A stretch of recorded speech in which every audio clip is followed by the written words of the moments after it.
Today on Locked On Canadiens, Kent Hughes has not made any trades yet, and it's because he personally hates me.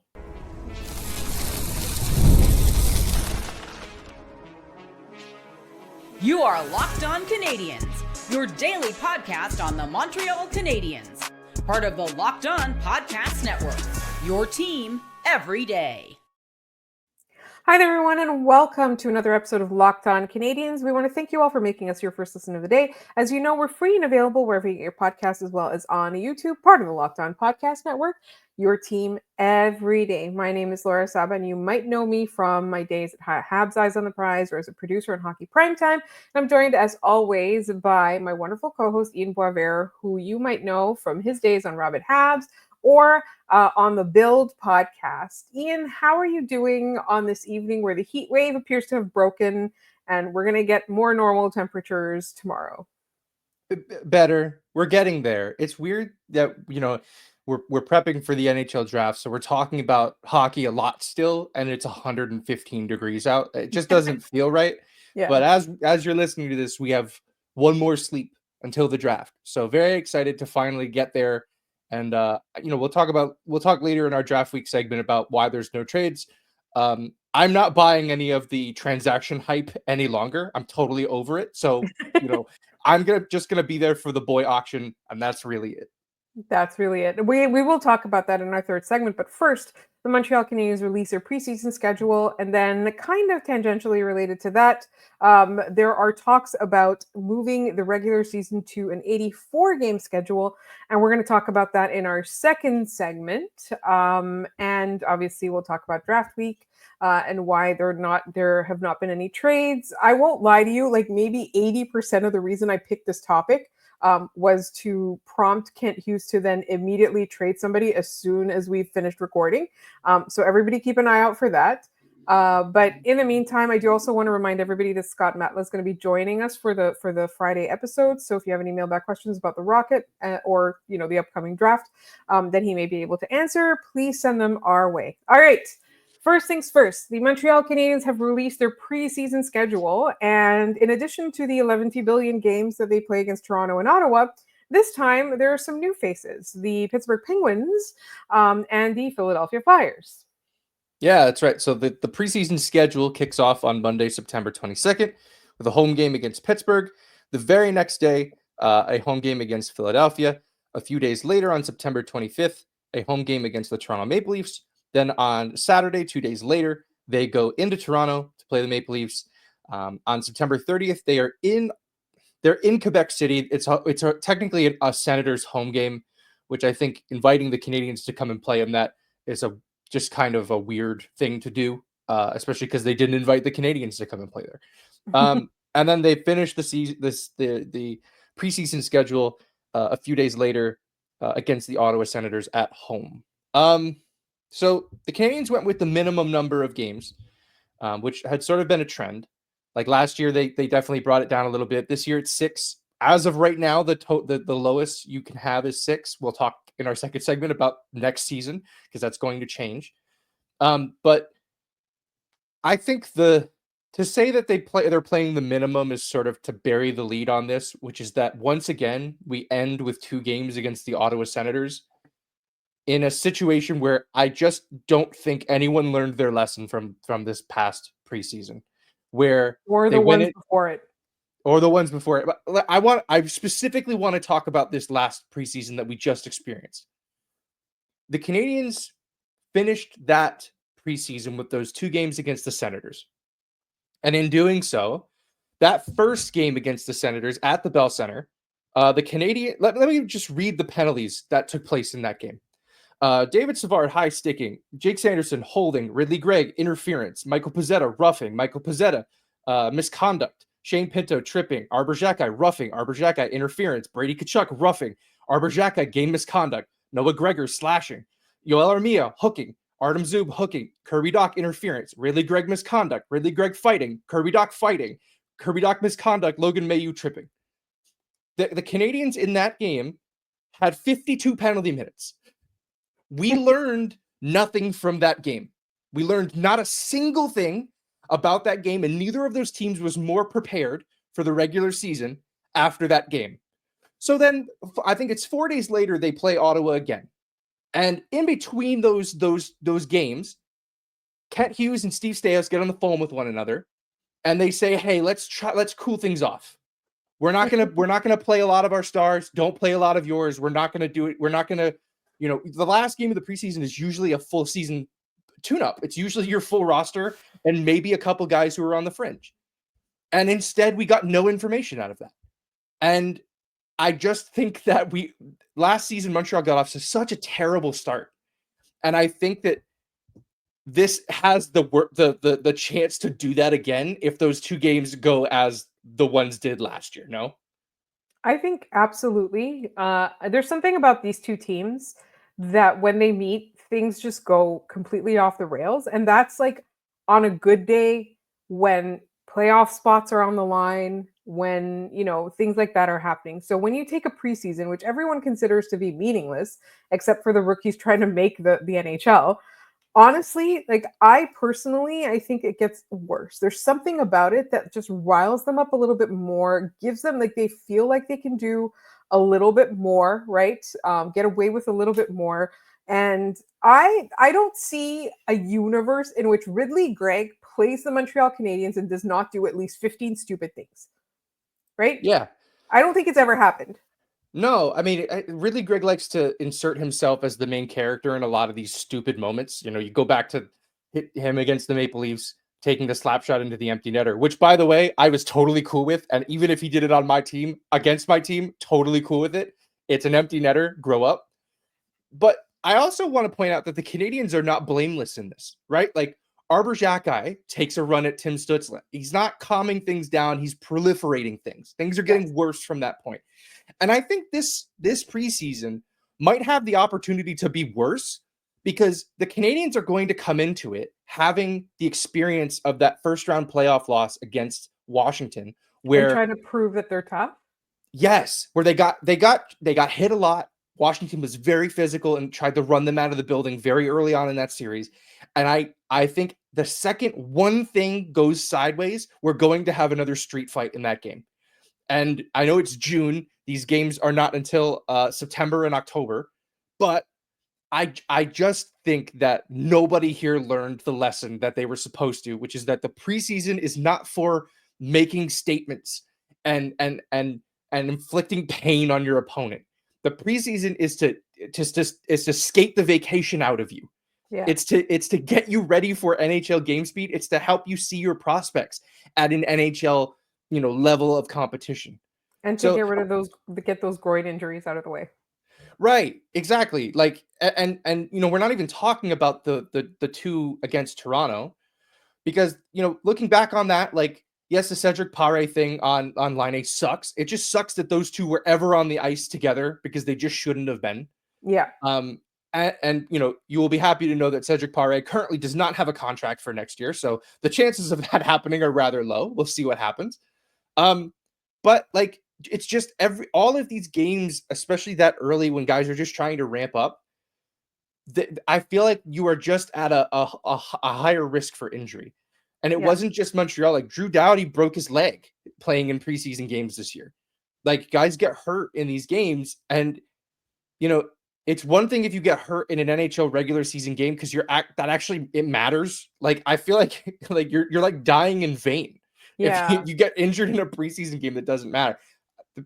We're going to go. I'm going to go in harder on the preseason in the second segment, but I just want to put the capstone on this: that playing any games against Ottawa and Montreal is just a recipe for disaster, and it's not just one team's fault.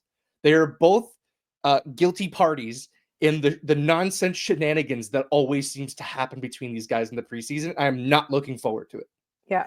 And I think, like what would be really funny, honestly, is if all of those games go really well, but like in the first game against Pittsburgh, there's like some decapitation and like. Oh, yeah, for sure. Yeah, I could definitely see something like that happening. I think the Canadiens, and this is maybe a conversation for as we get closer to the season. I think they're going to come out of the gate trying to just bully guys, trying to assert the fact that they have learned the lesson from Washington that we need to push you guys around. And I don't know that they're going to be able to Florida Panthers their way out of that very early on. And maybe either they adapt or the referees adapt to the fact that they're just going to play this way. We have to let them, because that seems to happen across the NHL. But I feel like the preseason this year is going to be rife for that sort of behavior. As long as they don't get injured or suspended and they don't like forgo skill to do all of that, I'm perfectly fine with whatever they want to try, whatever, like as they're growing into their identity. If they want to do it, just don't kill people, don't get killed, and don't forget that you have so much skill on the ice that you need to continue to develop. All right. Up next, we're going to talk about what happens if the NHL moves to an 84-game regular season. Obviously, preseason games would be reduced, but a lot of people are talking about how the season's already too long. So let's get into that a little bit later. We'll be right back.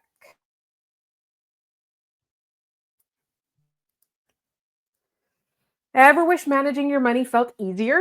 With Monarch Money, it can. Whether you're growing your savings or planning a big purchase, Monarch puts you in the driver's seat. It's like having your own personal CFO, giving you full visibility and control over your finances. Monarch Money is more than just a budgeting app.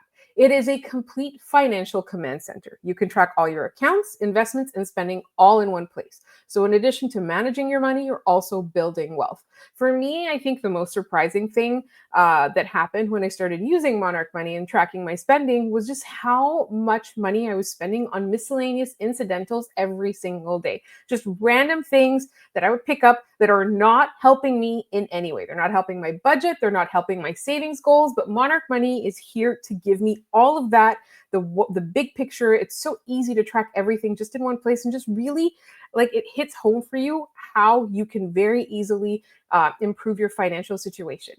Take control of your finances with Monarch Money. Use code LOCKEDONNHL at monarchmoney.com for 50% off your first year. That's monarchmoney.com, code LOCKEDONNHL for half off your first year.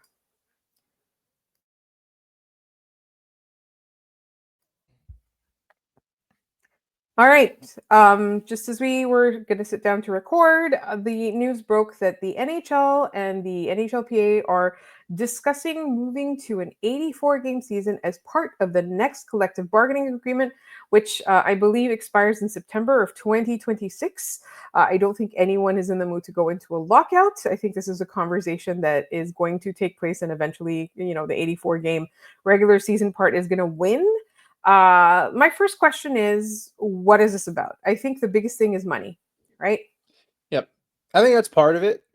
I think part of it is the players don't really love the preseason either. If they would rather not have it or have very little of it, if at all possible. Because think about it, if you're an NHL vet and they're playing, and you're only playing 4 preseason games as a team, how many of those are you playing?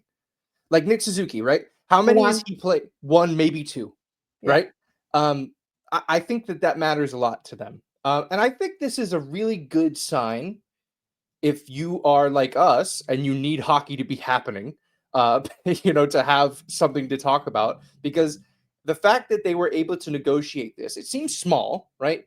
But it means that the PA and the owners are okay to negotiate with one another. You start to find some common ground on things like this, these negotiations will go better. And, you don't have guys dug in, and you don't have NHL PA heads like Donald Fear, who just was not cut out for the gig. I think this is a good sign that this is coming. And, people will say that it's a concession from the players in that, now they have to play 2 more games in the regular season. Sure, but that's 2 more games worth of hockey related revenue generated that they share. So it's, the money helps all the way around. My question, Laura, what are we doing with those 2 games, right? Like, so we play everybody in the alternate conference twice a year.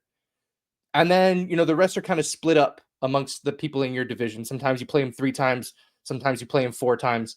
Like, are you stacking rivalry games now? Like, are you giving 2 more against Toronto or 2 more against Boston if you're the NHL and you're making the Canadian schedule? Yeah, or 1 each, right? Yeah. Yeah. You're giving more games against those rivals. Well, I don't know if that's the plan, because there were a couple of things. So it first started, I think it was Greg Wyshynski of ESPN, and then Stephen Wino had a story. So it's not fully fleshed out exactly how it's going to work. And it's not even like fully agreed to yet. It just seems very close to happening. But I think you add more rivalries, right? Like you add more opportunities. It's nice to play everyone in the league. That's great. I love that. And we should never go back. Like there were some seasons where we didn't do that, right? Like there were teams that you didn't see until the next NHL season. So I don't think we should ever go back to that. But I think more rivalry is better. And particularly if it's a situation where, who's to say, like I miss those Montreal Boston series of old, right? Who's to Mhm. say that that's ever going to happen again with like the teams not being good at the same time? So this way you get more games in that historic rivalry. Yeah, it's so funny you mentioned that because I was literally thinking about that rivalry today, and I thought to myself, when was like they haven't played Boston in the playoffs since 2014. The last time they went that long between playing each other in the playoffs was the 30s Yeah. and 40s. They've never gone this long, since before the Second World War. Like it's kind of nuts that we've gone this long without it. Do you think I know with the NFL when they added a game, it's sort of we sort of saw a lot of records get broken. Yeah. A lot of like total yards, total receptions, total touchdowns per season because they have that one extra game. And I know it's different because football is, the schedule is already so short It's that one extra concentrated. it's very concentrated and one extra game can be, the difference between a record and not. Do you think like adding those two games, do we see maybe more 40 goal scorers who would have just been 39 and maybe they just got those two extra kicks at it and they got it? Are you thinking of Cole Caulfield with his I mean, 37 goals? it seems like it, right? Like Right. that's maybe that, and it's maybe I don't think it puts a different spin on. You still scored 40 goals, like no one's going to think of it any differently. Yeah. But I think back to like a lot of the records when Maurice Richard was playing, there was 50 games in his season. He scored. He was the first to go 50 and 50. That will never have an 82 and 82. I don't think ever again or at all. But like, I think it's nice that we keep adding these games and maybe we'll see numbers go up a little bit more. Maybe we'll have a Canadian in 90 points. Maybe we'll have a Yeah. couple of them in the 90-point range. Do you think that this goes any higher? Like, we have to be close to maxing this out. I always thought 82 was maxing it. Yeah. Like, is 84 now? Do we have a world where there's 90 games in a season at some point? I don't think so. I guess when like, there's always talk of expansion and bringing two teams into the league, maybe then there's more of an opportunity, but like at some point you have to cap it. Like people they already think the season is too long, you know what I mean? And not just the journalists who always complain about everything. It's like also people are just like this season is so long, particularly when your team is mediocre, yeah, right? You just can't wait to get it over with.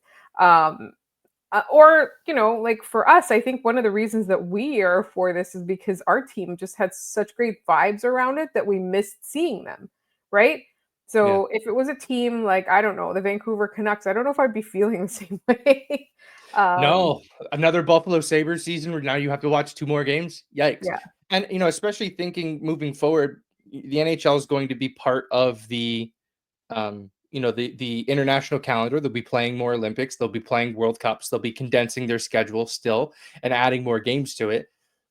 I know it's just two games, but you look at some of the schedules that we've seen lately and they don't look like there's any room to add two games without adding just two more back-to-backs throughout the season.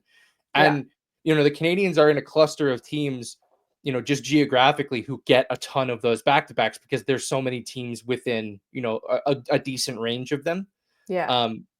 So they're going to add, I think the Canadiens and all of those other teams, the Leafs always kind of have a lot of those back-to-backs.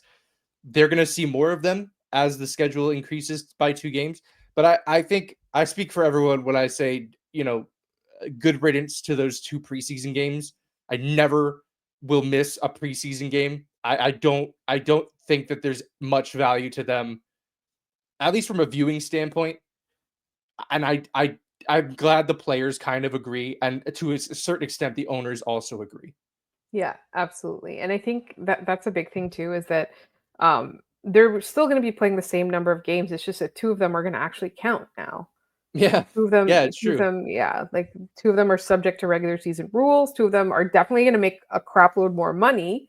and you get rev share out of it. So, it just seems like as long as there's a minimum of preseason games we're going to have to play, like this is the best way it can shake out. Yeah, 1,000%. All right.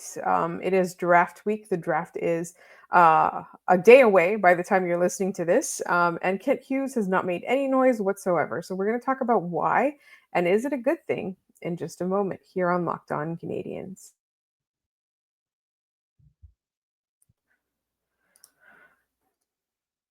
Guys, you've probably heard of Viagra or Cialis, and maybe you've even tried them. But if you're looking for something beyond the usual pill, it's time to meet Rugiet Ready. Rugiet Ready is a next-generation prescription treatment designed to amplify arousal in the brain and boost blood flow. Unlike the usual pills that can take hours, Rugiet's 3-in-1 formula dissolves under your tongue and kicks in fast, on average in 15 minutes. Effects can last up to 36 hours, so you can stay confident and in control when the moment is right. If traditional options haven't worked, Rugiet might be the answer. Over 150,000 men have made the switch. And you'll love that it's completely online. Rugiet connects you with a board-certified doctor and ships your treatment discreetly to your door. Head to rugiet.com/LockedOnNHL and use code LockedOnNHL to get 15% off today. That's RUGIET.com/LockedOnNHL and use promo code LockedOnNHL for 15% off. Individual results may vary with prescription treatment. Compounded drugs are permitted to be prescribed under federal law, but are not FDA approved and do not undergo FDA safety, effectiveness, or manufacturing review. Please visit the Rugiet website for full safety information.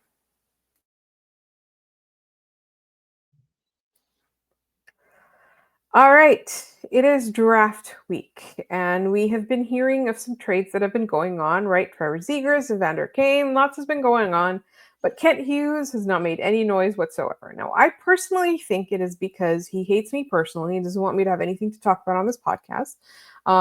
But the true reason is probably that there's not something out there that he wants. Yeah, I mean, Pierre LeBrun had reported that Kent Hughes is among the more active general managers in trying to upgrade his hockey team. I feel like every insider has said that about every Canadiens general manager since Gainey, right? Like, I just think that that's been something. Oh, man, they're all working over there. That's good. I'm glad, people are telling us that they're busy. I don't know what else to make of that other than he's doing the thing that he gets paid a lot of money to do.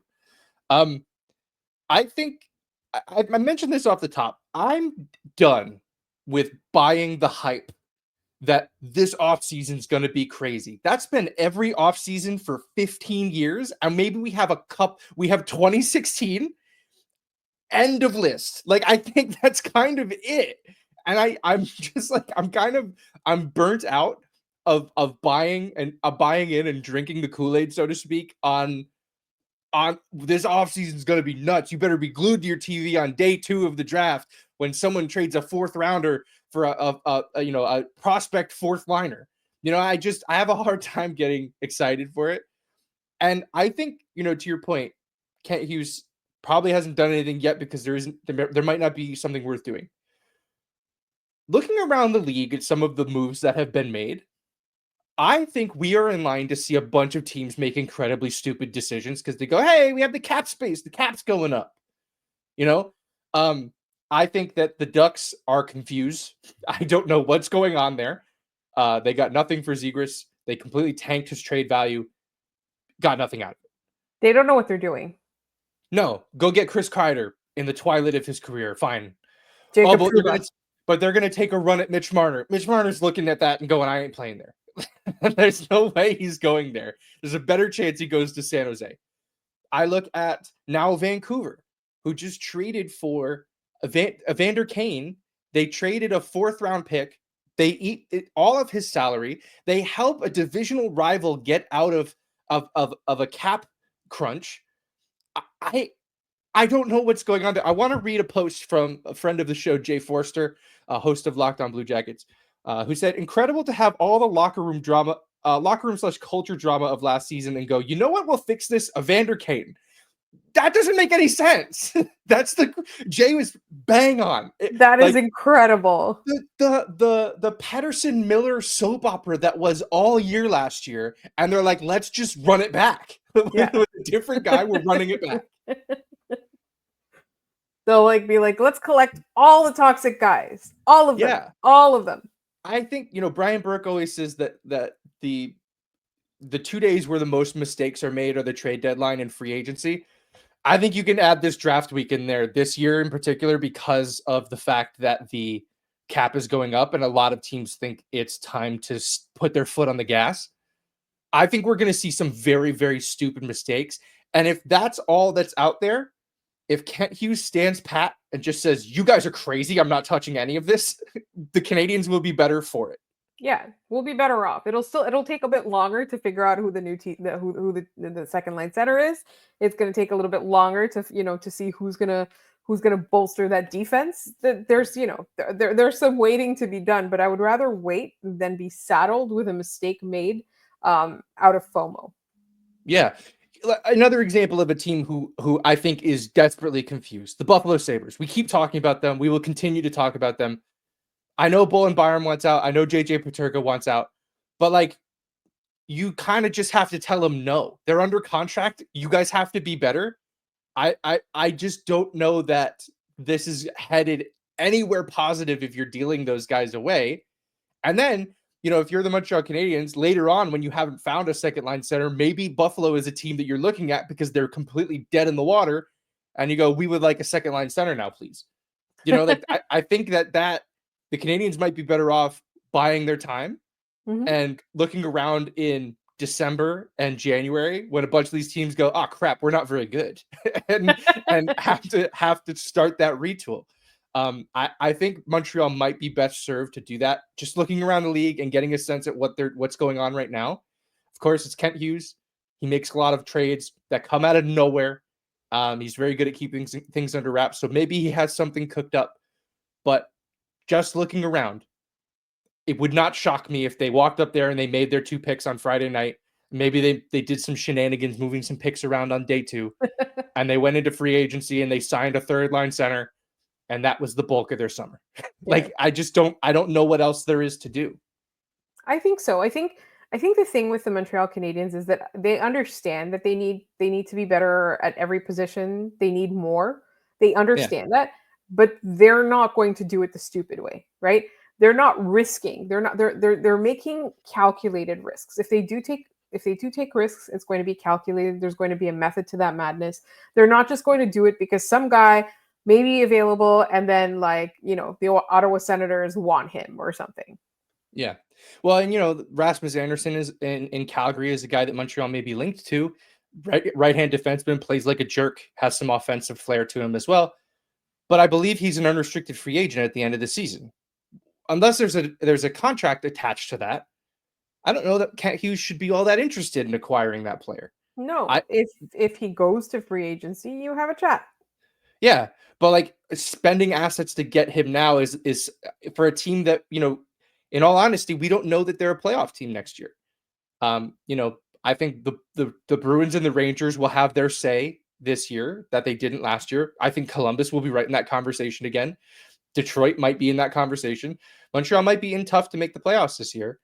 I don't think it's time to be spending to get buying rentals in June, right? This is things that bad teams do. They think they're one step closer than they actually are, and they screw everything up. And I absolutely agree with you. I feel very confident with this front office. And now that we've said that, Kent Hughes will promptly make a trade either at 8 a.m. in the morning, right after we drop this, or almost also as soon as we stop recording and I go to edit it. Yeah, he's going to trade every draft pick for Nick Hague. So get ready for that. Yes. All right, time for our trivia so we can get out of here. Yeah, let's do our trivia from yesterday. As we wait another year for Carey Price's induction into the Hockey Hall of Fame, it has been a long time since the Hall inducted a player who only played NHL games with the Canadiens. Who was that player? Do you remember the answer, Laura? Yes, it was Bob Gainey. You told it is Bob Gainey. It. It is. I sort of dropped a hint to it a few minutes ago when I talked about him as the general manager of the Canadiens. I always thought that Bob Gainey ended up playing games for the North Stars, but he didn't. He just managed that team and the Dallas Stars. So Yes, Bob Gainey is the last Montreal Canadien, pure Montreal Canadien to make the Hall of Fame. The correct answer came to us from Boondoggle, Joe Segredo, Mark Couturier, and Jeff Harple. Thanks for playing, guys. Today's question is, we talked about Evander Kane, and that got me thinking about the Atlanta Thrashers, which is always a fun team to think about, wildly dysfunctional throughout their time in the National Hockey League. I want to think about the player who scored the last goal for the Thrashers against the Montreal Canadiens, because he was the same player who scored the first Jets 2.0 goal against the same Canadiens. Who was this player? So he scored the last Atlanta Thrashers goal against the Montreal Canadiens. And when the team moved to Winnipeg, he scored the first Jets 2.0 goal against the Montreal Canadiens. So name that player. If you have the answer, put it in the comments down below. We'll shout you out on the next episode of the show. All right. Also, do not forget that Scott Matla will be our guest tomorrow, the day of the draft, I guess. So please send us mailbag questions, either for him or for us or for all of us. You can direct them to lockedoncanadiens@gmail.com or leave them in the YouTube comments. You can also DM us on TikTok or Instagram with those questions. You can also leave them in @replies on Blue Sky. We are Locked On Canadiens on all of those platforms: Gmail, Blue Sky, Twitter, Instagram, all of them. We're not actually posting on Twitter. We're talking about Blue Sky. We will see your question if you send it to us on Blue Sky. Also, subscribe to this podcast wherever you get your podcasts, as well as on YouTube. Free and available, as you know. And tell your friends and keep listening, because there's so much stuff still going on, The draft is coming up, free agency is coming up, and then, before you know, we'll be in the preseason. All right, and if you want to find my co-host on social media, he's maybe Ian. If you want to find me, I'm at The Active Stick. Thank you so much for listening. We'll be back tomorrow.